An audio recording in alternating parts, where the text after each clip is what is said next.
Hi అండి, welcome back to ఆహాబలి రుచి. ఈరోజు వీడియోలో మిల్లెట్స్లో ఒకటైన సజ్జలతోటి ఎంతో ఆరోగ్యకరమైన సజ్జ కుడుములు లేదా గంటి పిడికలను ఎలా తయారు చేయాలో చూద్దామండి. ఈ వినాయక చవితికి దేవుడికి నైవేద్యంగా పెట్టుకోవచ్చండి.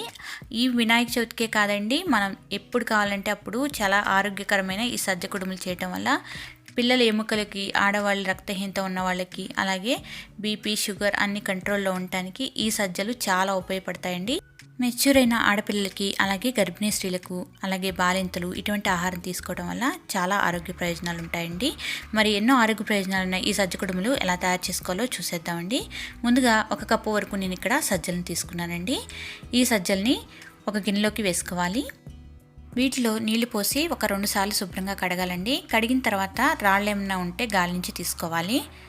ఇక్కడ నేను గాలించి ఒక గిన్నెలోకి తీసుకున్నాను. ఆ తర్వాత దీనిలోకి తగినన్ని వాటర్ యాడ్ చేసుకొని ఒక నైట్ అంతా నానబెట్టుకోవాలి.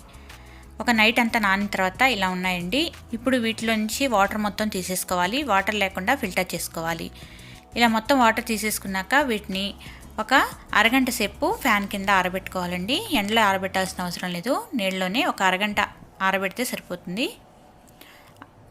చక్కగా ఆరబెట్టిన తర్వాత వీటిని మనం మిక్సీలో వేసుకొని గ్రైండ్ చేసి తీసుకోవాలి. చూసారు కదా, చక్కగా ఇక్కడ ఇదైపోయాయి, ఆరిపోయాయి. కొంచెం తేమ ఉండాలండి, ఇలా తేమ చేతికి తగిలితే సరిపోతుంది. ఆ తర్వాత వీటిని మిక్సర్ జార్లోకి వేసుకొని మెత్తగా పొడి పట్టుకోవాలి. దీన్ని మిక్సర్ జార్లోకి వేసుకొని వీలైనంత మెత్తగా గ్రైండ్ చేసి తీసుకోవాలి. దీన్ని జల్లెడ పట్టాల్సిన అవసరం లేదండి, అలాగే తయారు చేసుకోవచ్చు. జల్లెడ పడితే దీని మీద ఉన్న ఫైబర్ అనేది పోతుంది. మనకి ఫైబర్ అనేది జీర్ణశక్తికి చాలా మంచిదండి. ఇప్పుడు స్టవ్ ఆన్ చేసి ప్యాన్లోకి 3/4 కప్పు వరకు తురిమిన బెల్లం, 1/4 కప్పు వరకు వాటర్ని వేసుకొని బెల్లాన్ని పూర్తిగా కరిగించాలి. బెల్లం కరిగాక ఇది బాగా తెరలనివ్వాలండి. ఇది చక్కగా తెరలేటప్పుడు దీనిలోకి తురిమిన కొబ్బరిని ఒక 3 టేబుల్ స్పూన్లు, ఒక చిటికెడు ఉప్పు, అలాగే 1 టీ స్పూన్ వరకు యాలకుల పొడిని వేసుకోవాలి. తర్వాత దీనిలోకి కొద్దిగా నెయ్యిని యాడ్ చేసుకోవాలండి. 1 టీ స్పూన్ వరకు వేసుకొని దీన్ని కొంచెం ఉడకనివ్వాలి. ఇది బాగా ఇలా ఉడుకుతూ ఉన్నప్పుడు దీనిలోకి మనం గ్రైండ్ చేసుకున్న పొడిని వేసుకోవాలి. ఇది మొత్తం యాడ్ చేసుకున్నాక ఒకసారి బాగా కలుపుతూ మిక్స్ చేసుకోవాలి. బాగా దగ్గర పడేంత వరకు కూడా బాగా ఉడికించాలి. ఇది చక్కగా ముద్దలాగా అవుతుందండి. అప్పటి వరకు కూడా ఇలా కలుపుతూ మిక్స్ చేస్తూ ఉడికించాలి. చూసారు కదా, చక్కగా దగ్గర పడిపోయింది.